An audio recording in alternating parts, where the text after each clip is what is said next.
အင်္ဂလိပ်စာလေ့လာတဲ့သူတွေလုပ်လို့ရှိတဲ့အမှာနံပါတ်3အဲ့ဒါဘာလဲဆိုရင်ဆရာတို့ me ကိုဆရာတို့ subject အနေနဲ့သုံးတာပေါ့ဥပမာအပြင်ကြည့်အောင်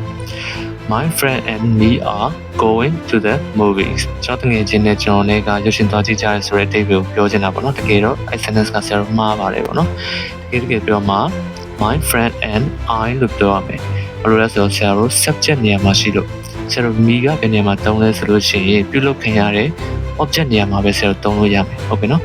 အဲ့တော့ my friend and I are going to the movies ဟုတ်ပြီနော်ရုပ်ရှင်သွားကြည့်ကြပါမယ် okay အဲ့တော့ဒီမှာဆရာတို့မှတ်ထားမှာကျွန်ုပ်လို့ပြောချင်လို့ရှိရင်ဆရာတို့ subject မှာပြောချင်လို့ရှိရင် I လို့သုံးရမှာဖြစ်ပြီးတော့ကျွန်ုပ်ကိုလို့ပြောချင်ရင်တော့ဆရာတို့ me ကိုသုံးရမှာဖြစ်ပါတယ် okay ဆရာတို့ဒီ video ကတော့ဒီလောက်ပါပဲ